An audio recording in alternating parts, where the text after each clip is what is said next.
Estão aqui na sala. Eu vou aqui compartilhar minha tela com vocês.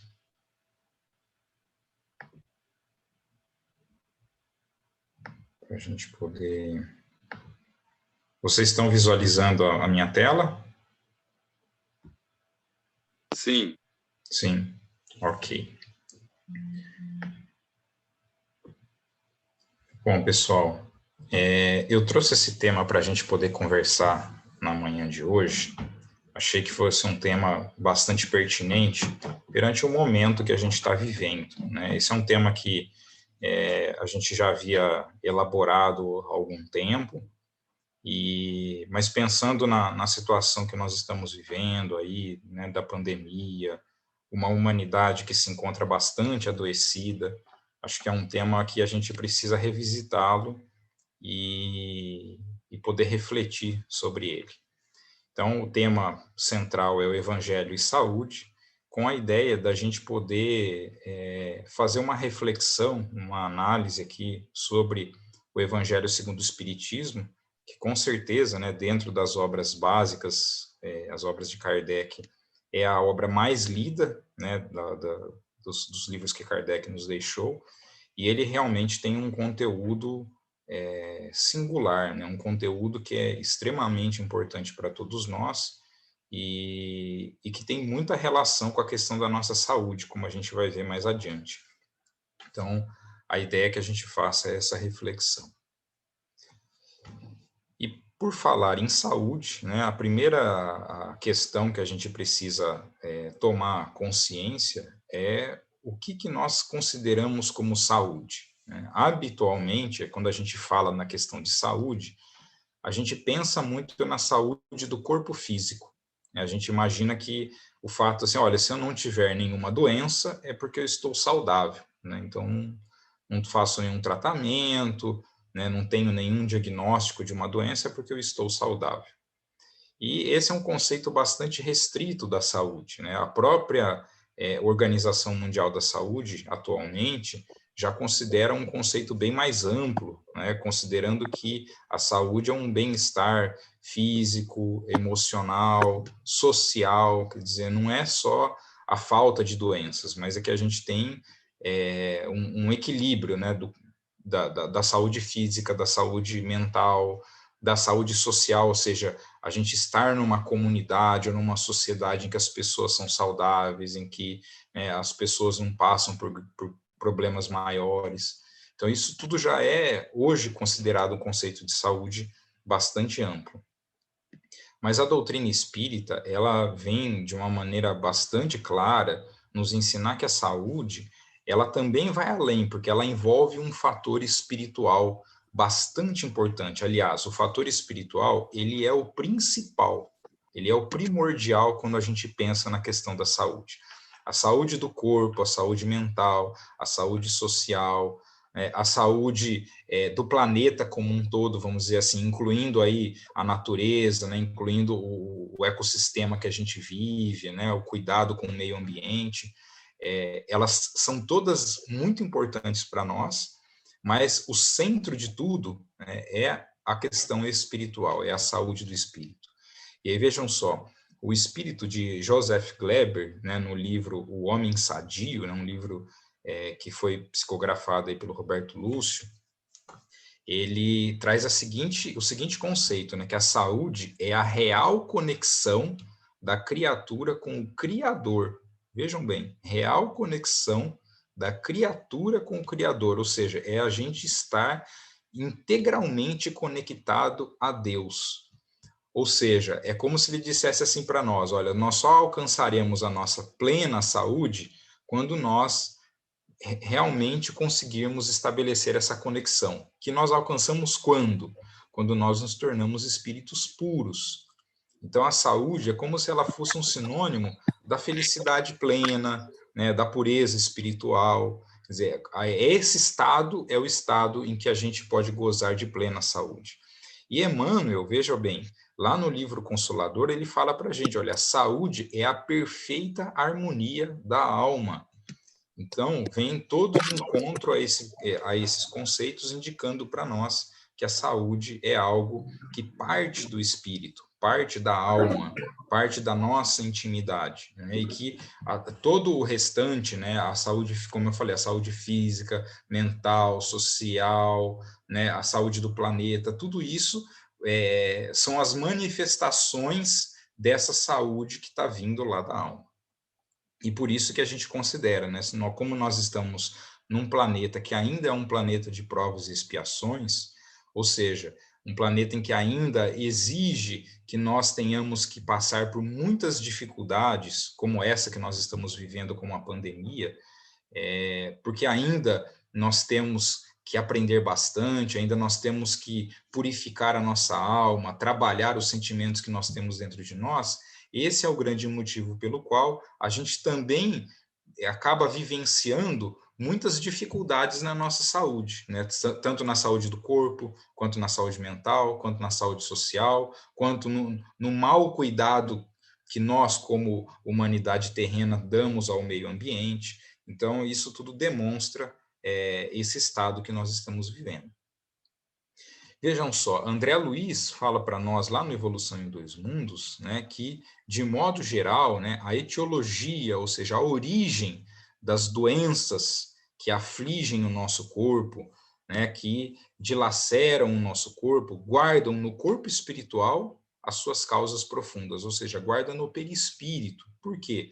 Porque o perispírito é uma ferramenta de extrema importância para nós, extrema importância para a atuação do espírito. Então, é nele que acaba se refletindo, acaba se manifestando todo esse conteúdo que o espírito carrega e, consequentemente, refletindo no perispírito, vai se refletir sobre o corpo físico. Vejam só, o Andrei, no livro Cura e Autocura, ele fala assim para a gente, olha, o grande objetivo do tratamento espiritual é fornecer alívio para o corpo enquanto a alma se educa para curar-se definitivamente. Esse é um conceito muito importante, porque se a gente está pensando que a origem dos nossos problemas, né, ela se concentra na questão espiritual, obviamente que a gente está propondo que o tratamento espiritual ele é extremamente importante.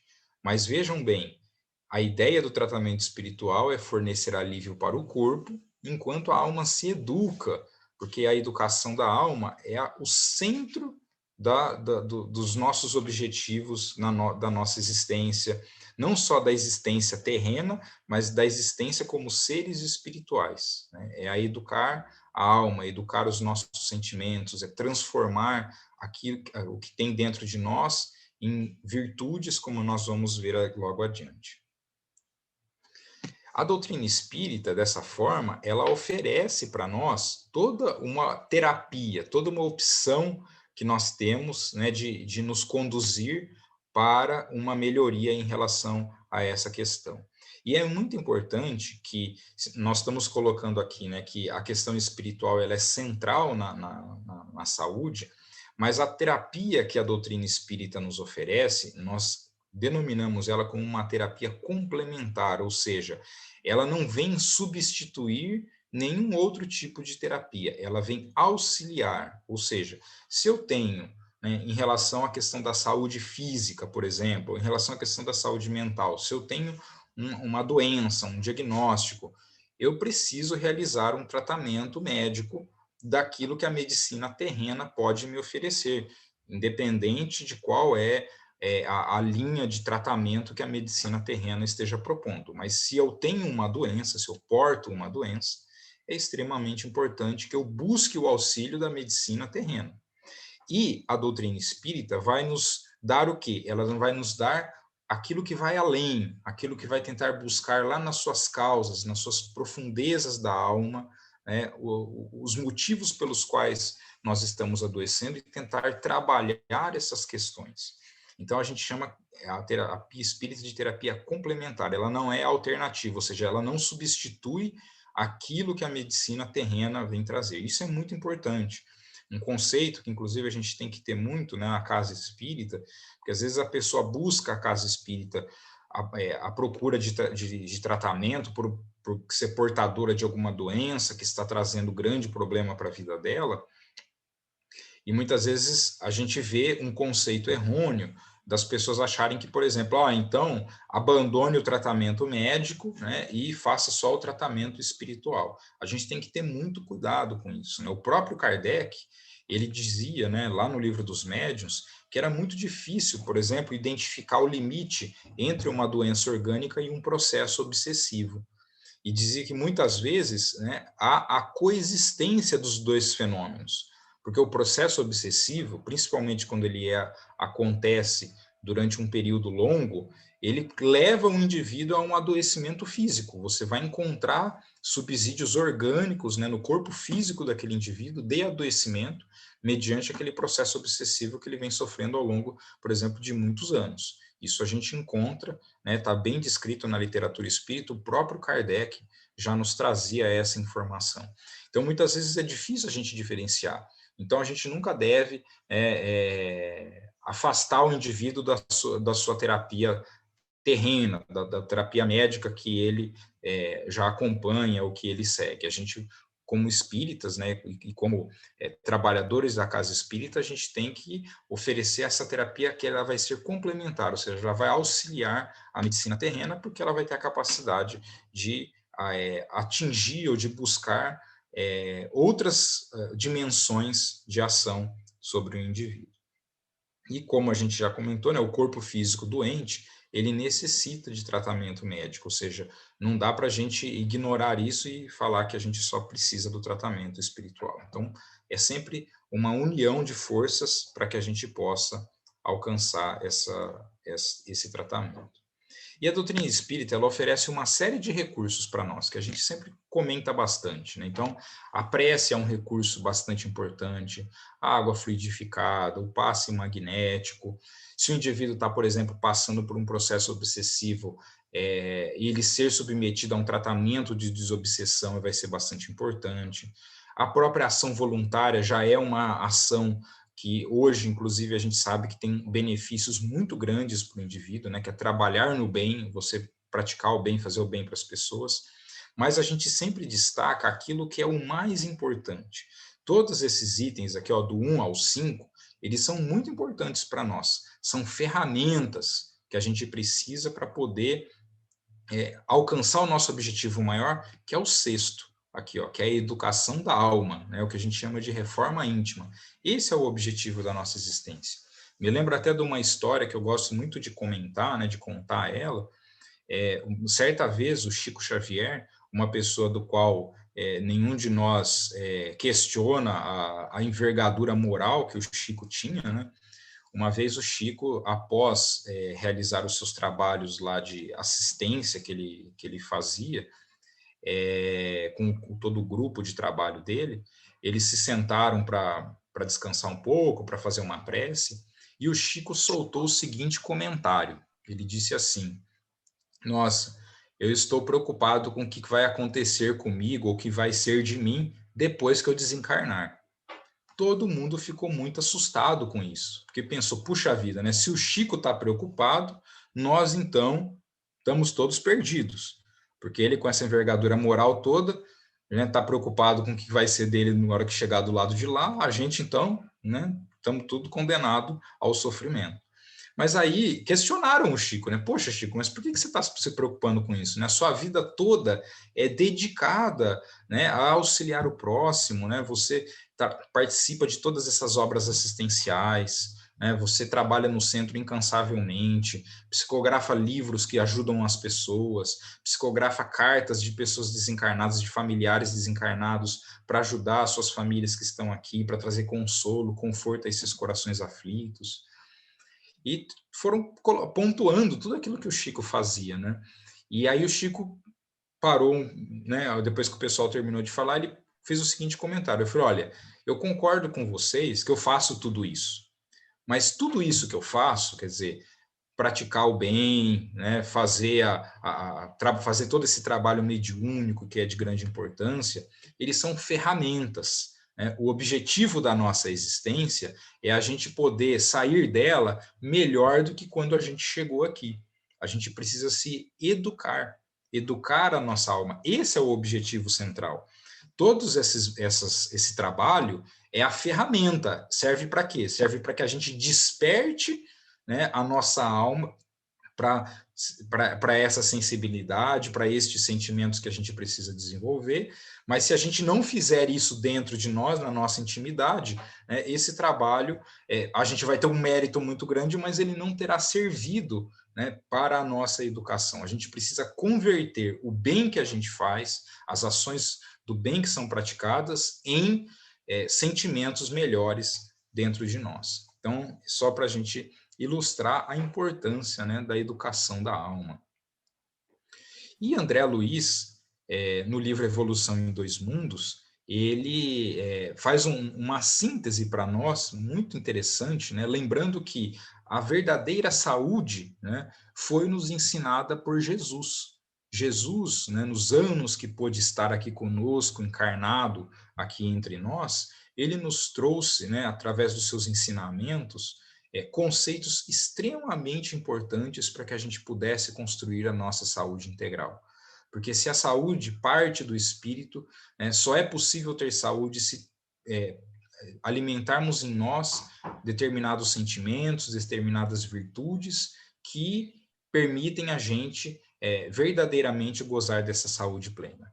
Então, André Luiz resume para nós, né, os ensinamentos de Jesus nessas 5 questões, nesses 5 pontos, que é o amor ao próximo, é a simplicidade, é a humildade, é a fraternidade sem limites e o perdão incondicional. A gente precisa vivenciar isso no nosso dia a dia, né, nas nossas ações, nos nossos pensamentos, para que a gente possa verdadeiramente alcançar essa saúde integral. E ele mesmo coloca, André Luiz, que certamente isso nos gera a imunidade contra os desequilíbrios do espírito e do corpo físico.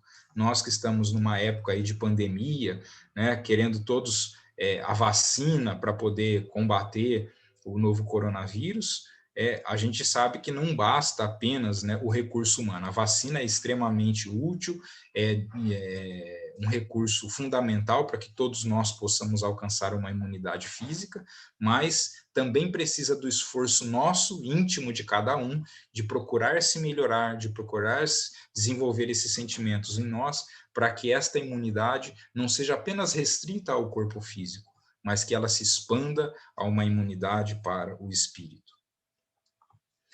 E chegando, então, né, no ponto central, que é o Evangelho segundo o Espiritismo, né, como eu disse, certamente das obras de Kardec é aquela que é mais lida, né, para todos, tanto para os espíritas quanto para os não espíritas.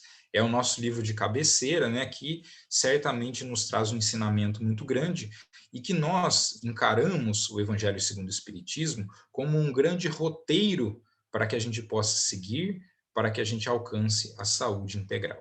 E dentro do Evangelho, a gente poderia, olhando com esse foco da saúde integral, dividir o Evangelho nesses 5 itens, né, nesses 5 pontos principais. O primeiro seria a necessidade da união entre a ciência e a religião. O segundo é o reino de Deus e a felicidade futura.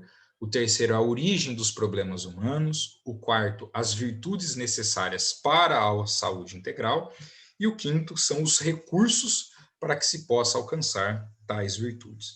E a gente vai detalhar cada um desses itens que nós encontramos no Evangelho. Então, começando da necessidade da união entre a ciência e a religião. Isso nós vamos encontrar no primeiro capítulo do Evangelho segundo o Espiritismo, capítulo que se intitula Não Vim Destruir a Lei. Não foi por um acaso que Kardec colocou isso no primeiro capítulo.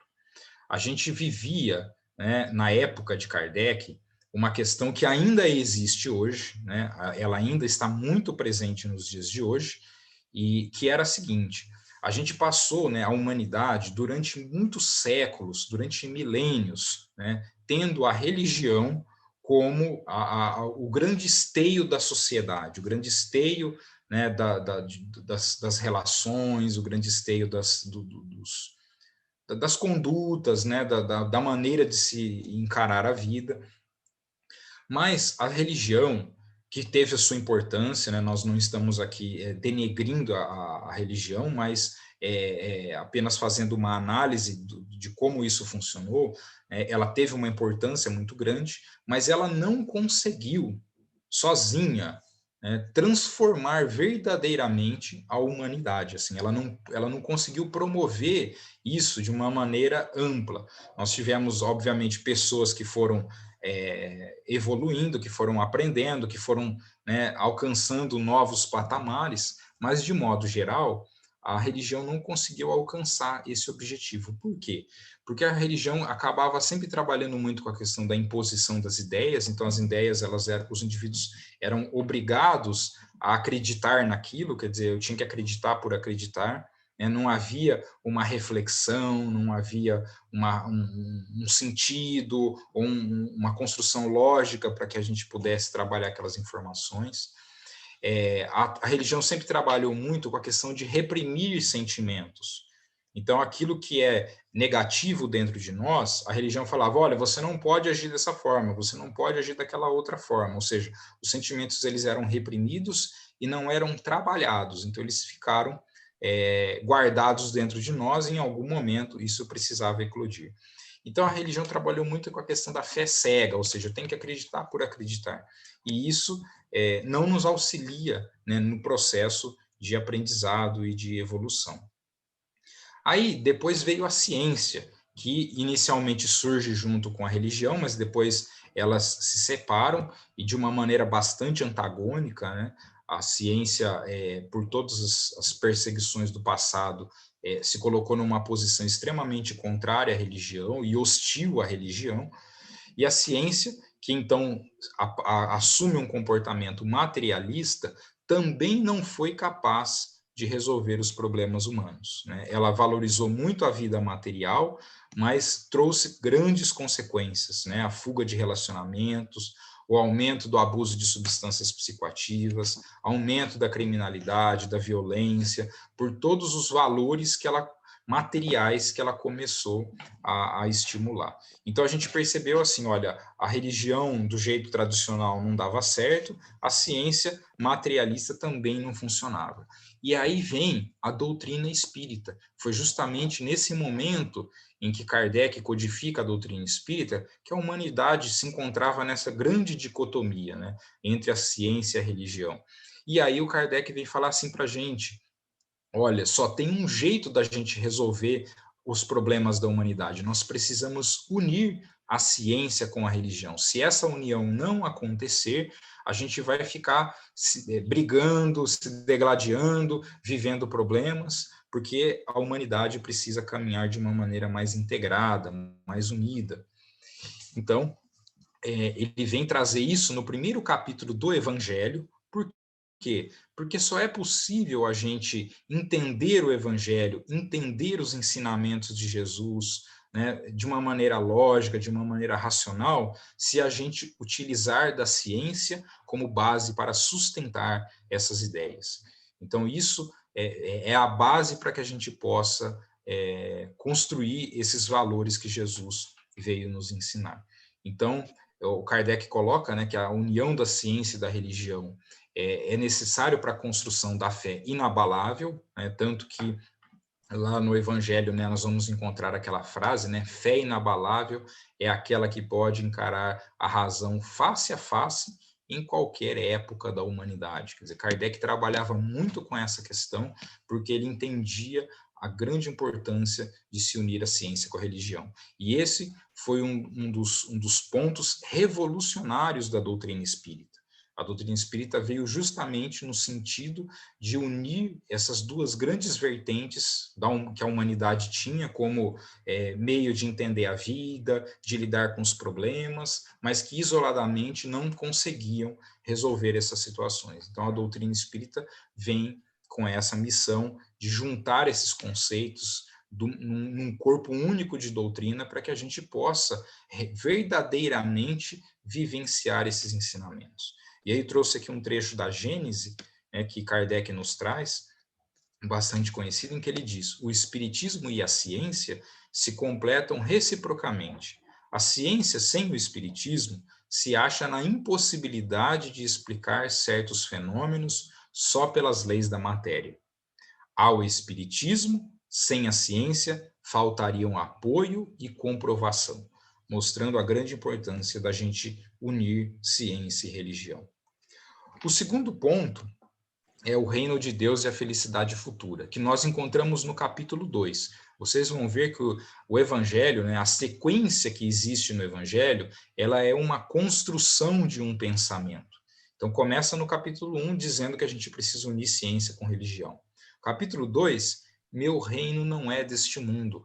O que Kardec queria colocando esse conceito lá no capítulo 2? Ele queria trabalhar a ideia da felicidade futura, né, que é o que nós todos buscamos, né? O que nós mais desejamos na nossa vida? É ter a plena felicidade. E Jesus veio nos ensinar como a gente alcançar essa plena felicidade. E ele chamava esse estado de plena felicidade de reino de Deus. Por quê? Porque ao alcançar essa plena felicidade, estamos em completa conexão com Deus, com o nosso Pai Criador. E isso é que nos trará a plena felicidade.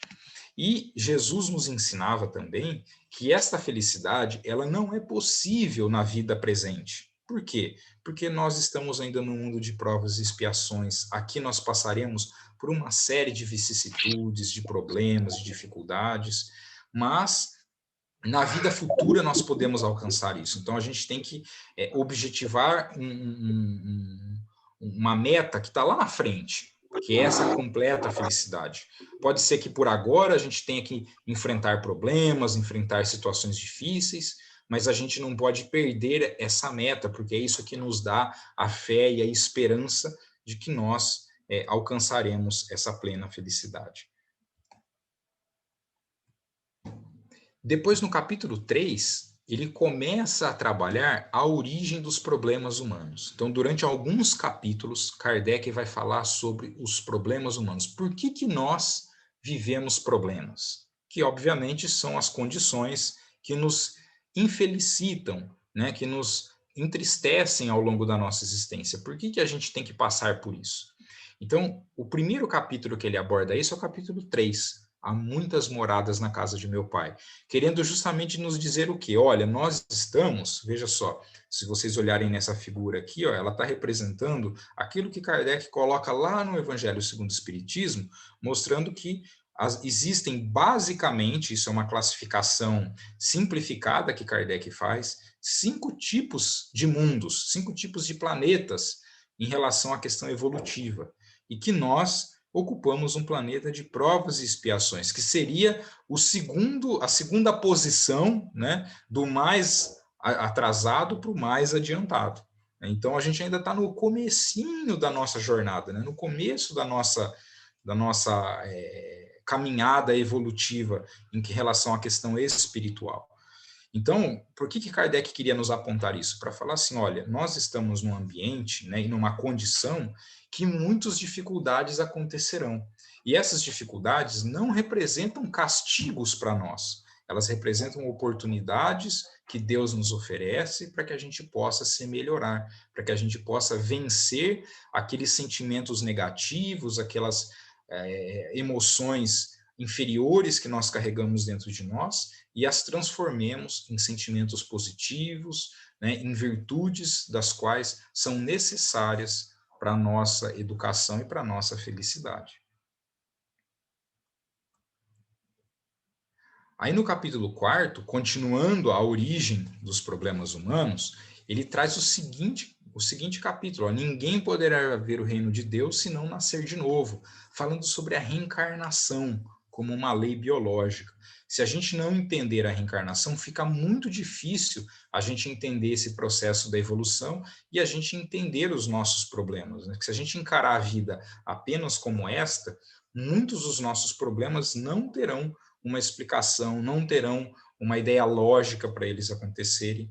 E a ideia que Kardec queria, né, no Evangelho segundo o Espiritismo, era justamente dar uma base sólida, né, uma base racional para tudo aquilo que Jesus nos ensinou, para que a gente não apenas acreditasse por acreditar naquilo, mas que a gente entendesse aquilo que Jesus queria e a gente pudesse internalizar esses conceitos dentro de nós de uma maneira sólida, de uma maneira coesa, para que a gente vivesse tudo aquilo que Jesus falou sem duvidar, né? Sem ter que ficar com dúvidas, né, ou com incertezas a respeito daquilo. Então, a reencarnação, ela é um conceito extremamente importante para a gente entender que muitos dos nossos problemas, né, a origem se dá em existências anteriores, em atitudes passadas que nós pudemos ter praticado.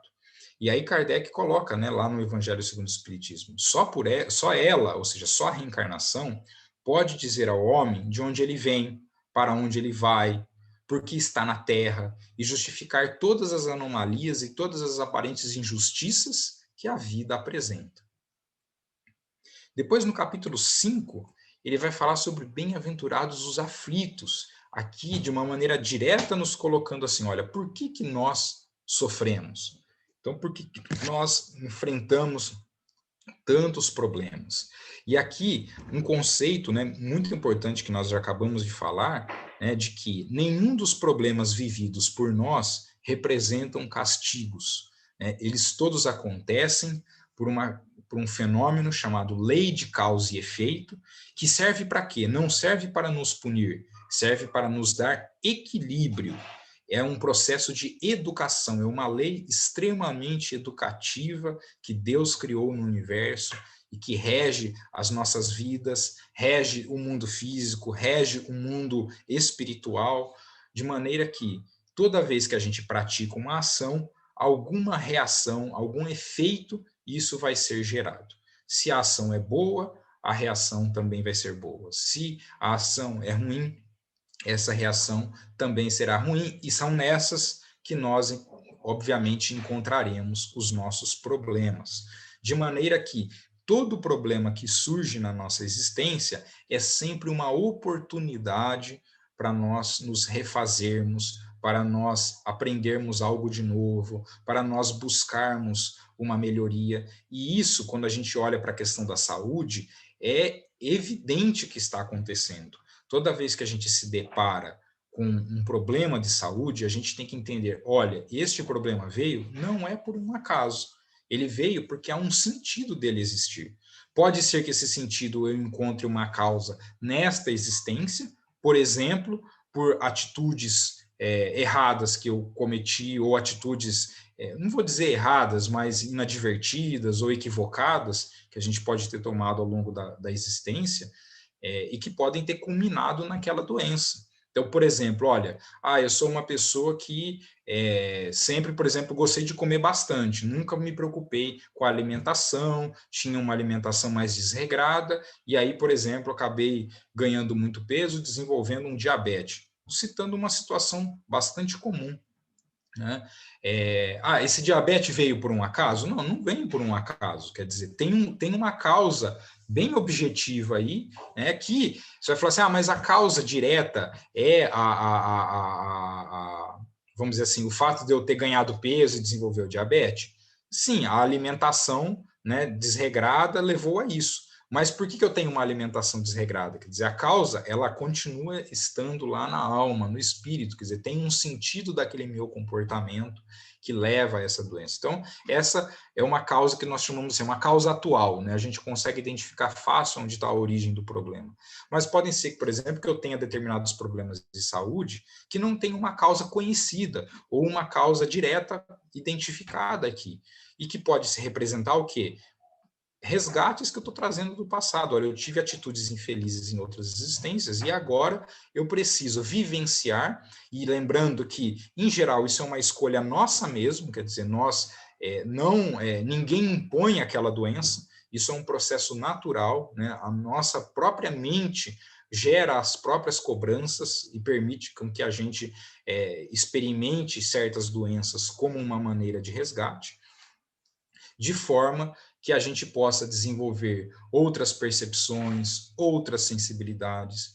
Então, a gente nunca deve, né, maldizer uma doença que nos acomete. Claro que nenhum de nós gosta de ficar doente, mas se estamos tendo que experimentar aquela doença, vamos fazer o melhor de nós para aproveitar aquela oportunidade, né, e poder aprender com ela. Se não nos encontramos doentes, que façamos o melhor de nós para evitar doenças futuras. Por quê? Porque quanto mais retidão houver nas nossas ações, nos nossos pensamentos, menos adoecimento a gente vai experimentar.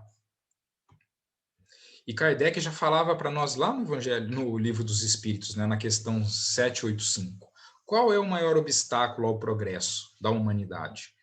O orgulho e o egoísmo, os espíritos responderam a ele.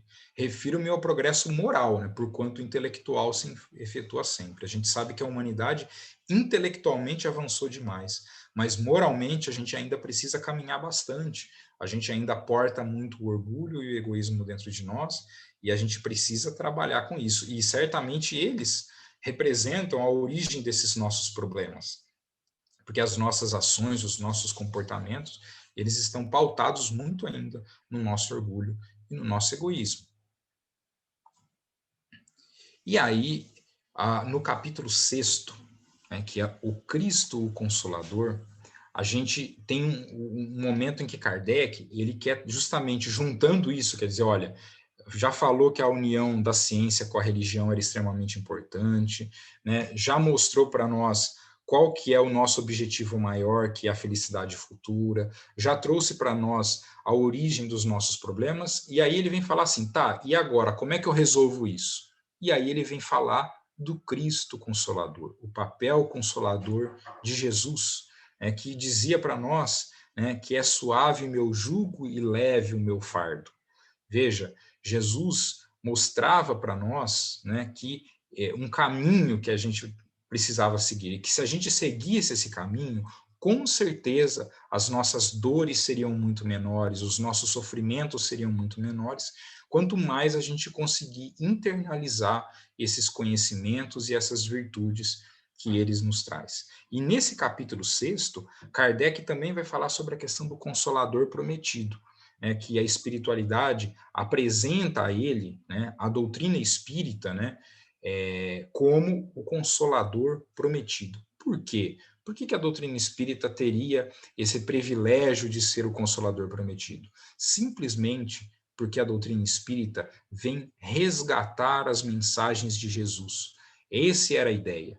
A gente sabe que, como a gente já colocou lá anteriormente, né, muitas religiões que são religiões cristãs, que trabalham com os ensinamentos de Jesus, não conseguiram, perante, né, a evolução da ciência, sustentar esses conceitos baseado numa fé cega. E a doutrina espírita, que vem tentar unir a ciência com a religião, pôde fazer esse resgate das mensagens de Jesus de uma maneira sólida, de uma maneira concisa, de uma maneira concreta, de maneira que a gente possa entender e internalizar esses conceitos de uma maneira mais importante, com o grande objetivo, né, mais uma vez, de educar a nossa alma. A educação, ela é uma grande necessidade para nós. Kardec, lá no Livro dos Espíritos, né, na questão 917, fala o seguinte para nós, olha, poderá ser longa a cura. E ele está falando a cura do quê? A cura do egoísmo, a cura do orgulho, que são os grandes males da nossa alma que nos levam ao adoecimento. Então, poderá ser longa a cura, porque numerosas são as causas, mas não é impossível. Contudo, ela só se obterá se o mal for atacado em sua raiz, isto é, pela educação, não por essa educação que tende a fazer homens instruídos, mas por aquela que tende a fazer homens de bem.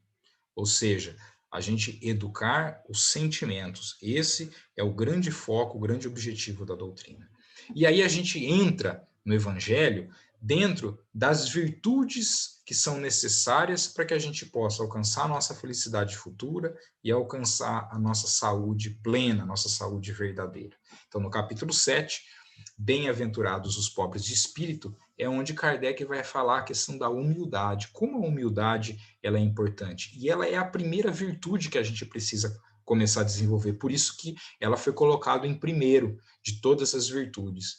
Porque sem humildade, nós não conseguimos nos educar. A gente precisa ser humilde para entender aonde nós temos problemas dentro de nós, né? Aonde a gente precisa melhorar, entender que ainda somos portadores de certas falhas e certas deficiências e que a gente precisa melhorar. Por isso, a humildade, ela é o ponto fundamental, é a pedra fundamental para que a gente possa iniciar a partir dali o nosso processo de educação. E a humildade também é um ponto-chave para que a gente possa trabalhar a grande ferramenta que a gente tem nas nossas mãos para poder se melhorar, que é servir. Né? A gente sabe que saber servir, né, e poder servir, ser útil, ajudar as pessoas, né, ajudar a quem possa ser, seja aqueles que estão à nossa volta, na nossa família, no nossos círculos de amizade, seja aquele que a gente nem conhece, mas que bate a nossa porta por pedido de socorro, seja aquele indivíduo que a gente pode prestar uma assistência através da casa espírita, porque ele é uma pessoa que se encontra materialmente vulnerável, a gente ajudando essas pessoas, ou seja, ajudar a todos a quem a gente pode, servir, fazer o bem. Para que a gente possa fazer isso, é preciso que a gente desenvolva em nós humildade, porque a humildade é que também nos permite nos enxergar nas pessoas e as pessoas em nós. Permite aquela questão de assim, olha, eu me colocar no lugar do outro. A humildade é que permite esse tipo de sentimento que a gente precisa trabalhar em nós. Depois, no capítulo 8º, ele vai falar bem-aventurados os que têm puro coração, falando sobre a simplicidade e o pensamento reto. Isso é extremamente importante para nós, né? A gente tem que entender que os pensamentos, eles valem como se fossem atos. A gente muitas vezes pensa assim, olha, se eu só pensar, mas eu não fizer nada, eu não falar nada, eu não exteriorizar isso, não está valendo. Ele pode não estar valendo aparentemente para as pessoas aqui no mundo físico, mas para nós, para nossa intimidade, o fato de pensar já valeu como se fosse uma ação. Então, isso é muito importante e a gente tem que sempre lembrar disso para que a gente possa trabalhar a questão dos nossos pensamentos e a simplicidade das nossas ações. O outro item, ele traz no capítulo 9, bem-aventurados os que são brandos e pacíficos, falando sobre a paciência, a importância de nós trabalharmos a paciência e a resignação. A resignação é algo muito importante na nossa vida, a gente saber aceitar os problemas. Aceitar os problemas não significa cruzar os braços e ficar esperando o mundo, as coisas acontecerem, ou esperar que alguém resolva os nossos problemas, ou achar que Deus vai resolver os problemas por nós. Não, resignação significa aceitar sem revolta, porque o sentimento de revolta, ele é muito ruim para nós, ele é muito negativo. A gente precisa aprender a aceitar o problema entendendo que, olha, se ele apareceu, é porque eu preciso lidar com aquilo. Então, perante uma doença que aparece para nós, a gente precisa se resignar. Poxa vida, não queria ficar doente, mas fiquei doente, então vamos agora olhar daqui para diante, não vamos se revoltar, né? Fazer aquela coisa de, porque eu não mereço isso. A gente não deve ter esse tipo de pensamento, né? A gente tem que aprender a aceitar a doença e a partir de então, se esforçar ao máximo para tentar lidar com aquela situação, seja para uma cura, quando ela é possível, seja para conviver com aquela doença, se for uma doença que não tem cura, e a gente tentar lidar com aquela situação.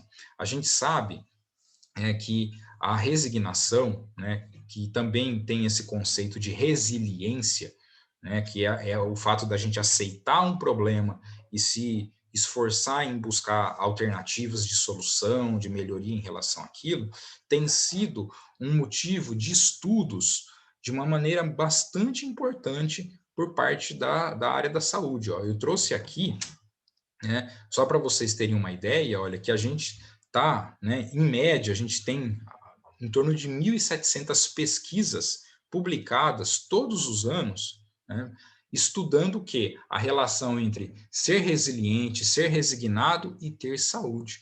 E a gente encontra muitas evidências. Por exemplo, efeitos da resiliência sobre a saúde física. Eles verificaram, por exemplo, que em pessoas que são diabéticas, os diabéticos que são mais resilientes, que são mais resignados, conseguem controlar a sua doença muito melhor do que aquele diabético que não é resiliente, que não é resignado.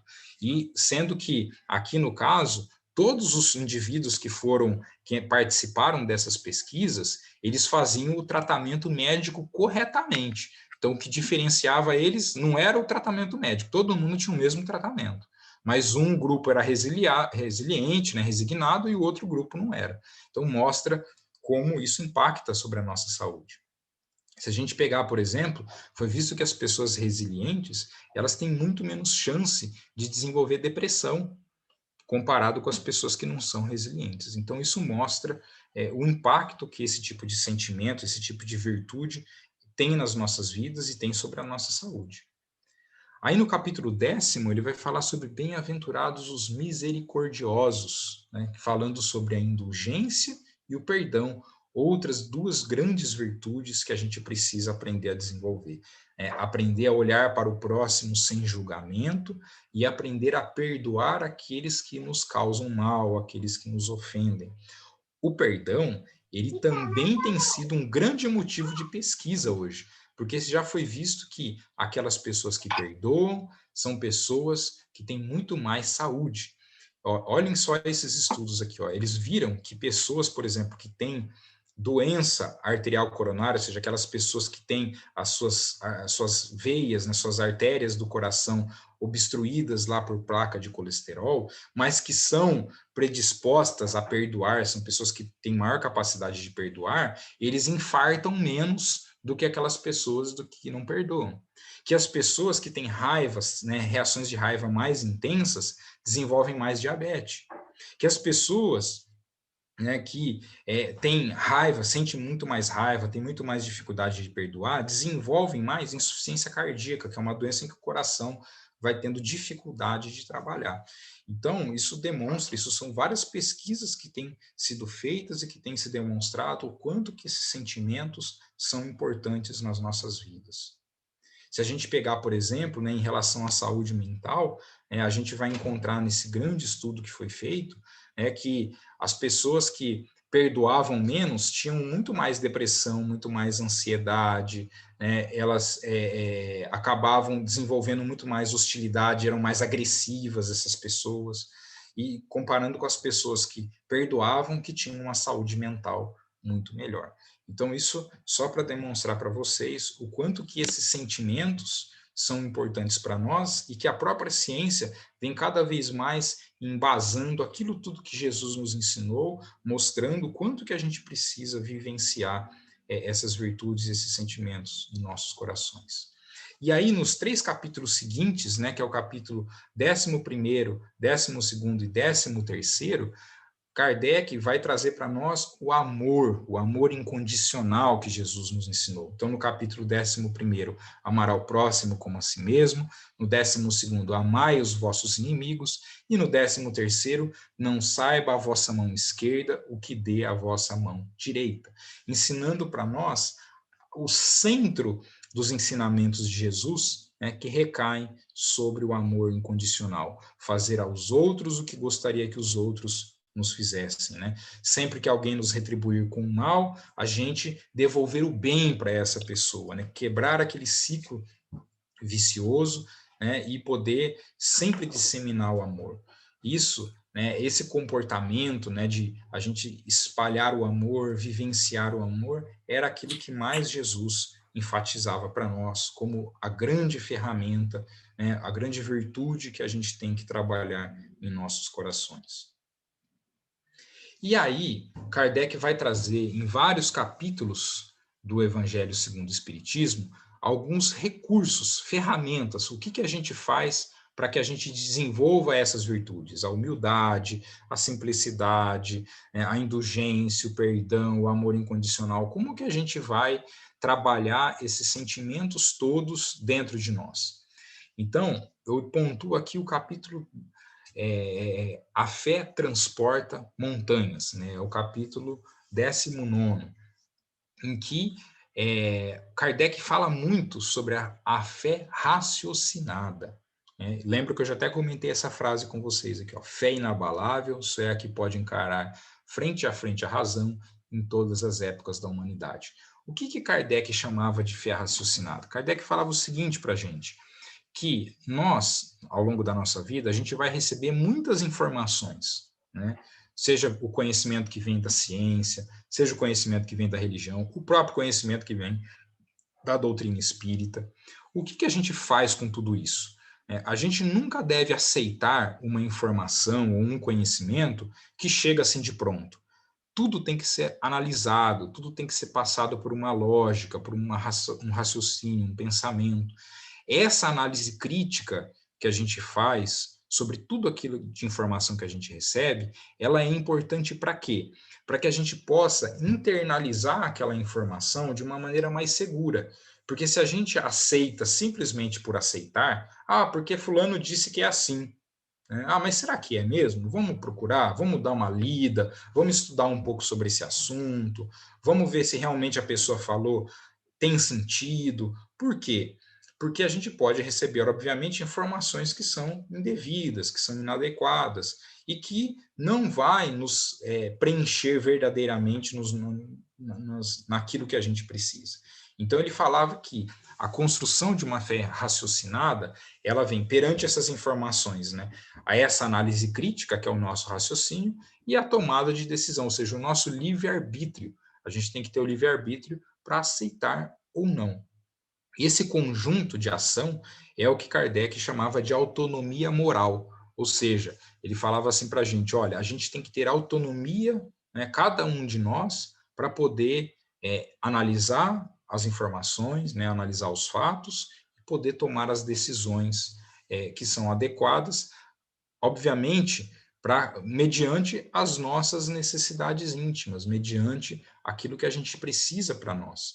E se a gente fizer desta forma, né, se a gente trabalhar dessa forma, por exemplo, todos os conceitos que Jesus nos ensinou, a gente passa simplesmente de acreditar, eu vou acreditar naquilo que Jesus falou, e passa a entender aquilo que Jesus falou e enxergar naquilo algo concreto, algo sólido, que por mais que alguém me questione, por mais que alguém, né, possa me trazer oposição àquilo, aquilo vai estar bem sedimentado dentro de mim. Então eu consigo viver aquilo, vivenciar aquelas virtudes, aqueles sentimentos de uma maneira mais concreta, permitindo com que a gente possa praticá-los verdadeiramente.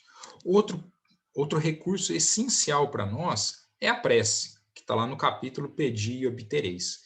Kardec, já no Livro dos Espíritos, tinha feito a seguinte pergunta para a espiritualidade: a prece torna melhor o homem? A resposta dos espíritos foi a seguinte: sim. Ou seja, a prece torna melhor o homem? Sim, torna melhor o homem. Porquanto aquele que ora com fervor e confiança se faz mais forte contra as tentações do mal, e Deus lhe envia bons espíritos para assisti-lo. É este um socorro que jamais se lhe recusa, quando pedido com sinceridade. Então vejam, a prece é uma ferramenta extremamente importante para todos nós. A gente tem que cultivar a prece sempre no dia a dia, né, nos nossos corações. E lembrando que, né, que a prece não precisa ser aquela prece decorada, não precisa ser a prece com muitas palavras, né? A prece pode ser curtinha, pode ser do nosso jeito, do jeito que a gente sente. O que é importante é que ela seja com sinceridade, né? Que ela seja com confiança, com fé, para que verdadeiramente ela tenha o efeito desejado, que é nos fortalecer. A prece nos permite nos fortalecer, né? Permite com que a gente consiga vencer obstáculos da nossa intimidade, permite com que a gente consiga transformar os nossos sentimentos de uma maneira melhor. Outro recurso extremamente importante está lá no capítulo Buscai e Achareis, em que o Kardec vai falar sobre a vontade e o esforço, né? Trazendo, né, como a chamada, né, de Jesus, né, ajuda-te a ti mesmo, que o céu te ajudará. Ou seja, nós não vamos conseguir nos melhorar, nós não vamos conseguir educar a nossa alma, transformar os nossos sentimentos, se nós, cada um de nós, né, por si, fizer isso. Não adianta outro fazer isso por nós. A gente não consegue, né? Quando a gente fala assim, olha, eu preciso educar, né? A gente que tem filhos sempre pensa muito nisso. Eu preciso educar os meus filhos. Na verdade, a gente não educa, né? A gente dá um norte, a gente mostra um roteiro, a gente mostra um caminho, né? Através de exemplos, através, né, das nossas condutas, através do que a gente conversa. Mas cada um é responsável direto pela sua própria educação. Porque se a gente não tiver vontade, se a gente não tiver esforço, se a gente não for atrás, a gente não se transforma. Como é que a gente vai se melhorar se a gente não fizer isso? Outra pessoa não consegue fazer isso por nós. O quanto que a gente não tem de relatos, né, da espiritualidade que falam para nós, falam assim, olha, tem alguém, por exemplo, pedindo por uma determinada pessoa que está passando por situação difícil, que está passando por algum problema, e a espiritualidade fala, nós não conseguimos agir sobre aquela pessoa, por quê? Porque ela não está aberta a isso, ou seja, falta nela a vontade, falta o esforço de querer ser ajudada, senão a gente não consegue ajudar. E assim acontece com a educação também. Quer dizer, a gente só consegue educar a nós mesmos, né? Trabalhar na nossa própria educação. Aquelas pessoas como, por exemplo, os filhos, que enquanto encarnados estão sob a nossa responsabilidade, é o nosso papel o quê? Dar esse caminho, essa orientação para que eles mesmos construam a sua própria educação. E aí trago essa questão do Livro dos Espíritos, que eu gosto sempre de citar muito, né, em que Kardec faz a seguinte pergunta para os espíritos: poderia sempre o homem, pelos seus esforços, vencer as suas más inclinações? Vejam bem, poderia sempre o homem, pelos seus esforços, vencer as suas más inclinações? Resposta dos espíritos: sim, e frequentemente fazendo esforços muito insignificantes. Veja bem, fazendo esforços muito insignificantes. O que lhe falta é a vontade. Ah, quão poucos dentre vós fazem esforços. Então, mostrando para nós que a gente precisa se esforçar, e não precisa ser grandes esforços, né? A gente precisa querer, ter a vontade, ter esse ímpeto de que vou melhorar, vou me transformar, vou educar a minha alma. Lembrando que, ao fazer isso, gente, tudo na nossa vida vai melhorar. Quer dizer, melhora a nossa saúde física, melhora a nossa saúde mental, melhora a nossa convivência com as pessoas, né? Melhora o nosso ânimo, melhora a nossa disposição. Tudo em nós vai dar um salto a partir do momento que a gente começa a transformar os sentimentos que estão dentro de nós. E a outra grande ferramenta que Kardec vem nos trazer é o trabalho no bem. Né? A gente precisa trabalhar. E isso está lá no capítulo 20º, né, os trabalhadores da última hora, e no capítulo 18º, muitos os chamados e poucos os escolhidos. Nós precisamos nos movimentar, nós precisamos fazer o bem, servir as pessoas, né? A grande oportunidade de servir. Nós, como o Alfredo comentou aí no início da nossa reunião, né, a gente que está estudando o livro Nosso Lar, nas segundas-feiras, é muito interessante porque logo que o André Luiz chega lá no Nosso Lar, os espíritos, né, acho que Lísias, se não me engano, diz a ele, né, que é uma grande alegria no nosso lar, né, esse é um motivo de alegria, assim, um motivo de muita felicidade para eles, saber que aquilo é uma colônia em que eles podem servir, eles podem ajudar os outros, eles podem fazer o bem. Por quê? Porque a atitude de ajudar, de auxiliar o outro, é uma grande ferramenta para que a gente trabalhe em nós a humildade, para que a gente trabalhe em nós a simplicidade, para que a gente trabalhe em nós a indulgência, o perdão, o amor incondicional. É uma grande ferramenta para a nossa transformação. E temos, vejam bem, ainda como um grande recurso, né, a vivência da caridade, como entendia Jesus. Isso nós vamos encontrar certamente lá no capítulo 15º, fora da caridade não há salvação. Lembrando que a salvação, né, essa frase que é o grande lema da doutrina espírita, ela não vem por um acaso, né? Por que Kardec pôs essa frase lá? Fora da caridade não há salvação. Porque na época de Kardec, as religiões tradicionais costumavam dizer assim, olha, você para ser salvo tem que seguir essa religião. Seguir a religião A, B ou C. Se você não seguir essa religião, você não será salvo. O que é a salvação? A salvação é justamente o encontro com o reino de Deus, com essa felicidade plena, com essa harmonia da alma, né, que é o que a gente está buscando. E Kardec vem dizer o seguinte, quando ele codifica a doutrina espírita, olha, não depende de religião nenhuma, né? A salvação, ela está na conduta que você terá ao longo da sua vida, ela está nos sentimentos que você irá alimentar ao longo da sua vida. E isso ele resumiu, quer dizer que o caminho para isso está na caridade. A caridade, como entendia Jesus, como no Livro dos Espíritos ele nos coloca na questão 886, né, dizendo que esta caridade, como entendia Jesus, é a benevolência para com todos, é a indulgência para as imperfeições dos outros e é o perdão das ofensas. Ou seja, é a gente vivenciar esses comportamentos dentro de nós de uma maneira mais intensa, que com certeza nós alcançaremos, né, essa harmonia da alma. E o verdadeiro encontro, né, com a saúde integral, a gente também encontra no livro do Evangelho segundo o Espiritismo, né, no capítulo 17º, né, que é intitulado Sede Perfeitos, né, entendendo que o verdadeiro homem de bem é o que cumpre a lei de justiça, de amor e de caridade na sua maior pureza. Ou seja, quando nós conseguirmos nos tornar verdadeiros homens de bem, ou seja, vivenciarmos a lei de justiça, amor e caridade em sua maior pureza, certamente nós teremos alcançado a nossa saúde integral. Então, é esse esforço que a gente tem que buscar, né? Esse é o caminho que a gente tem que percorrer para alcançar esse nosso estado de paz e de felicidade.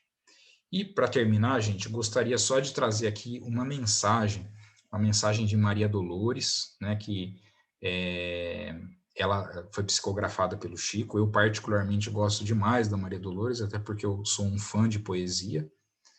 Ela está nesse livro intitulado Momentos de Ouro, e essa mensagem, ela se chama Não Percas Tempo. E fica aqui para a nossa reflexão, né, que nós estamos falando aqui de viver o Evangelho, de vivenciar o Evangelho, porque nessa mensagem ela traz de uma maneira bastante simples e bastante objetiva, né, tudo que a gente pode fazer na nossa vida para vivenciar os ensinamentos de Jesus. Então, Maria Dolores diz para a gente o seguinte: não deixes para mais tarde a palavra calma e boa, que salva, anima e perdoa, curando ofensa ou pesar. Às vezes, num só abraço, numa frase ou num sorriso, temos nós o que é preciso em qualquer reparação. Faze agora o bem que possas, não aguardes outro dia. Bondade semeia e cria vida nova ao coração. Haja o que houver no caminho, não guardes ressentimento. Cada minuto é momento de ajudar e recompor. Não aponte nem afastes a incompreensão que te alcança. Para quem segue na esperança, Deus é a presença do amor.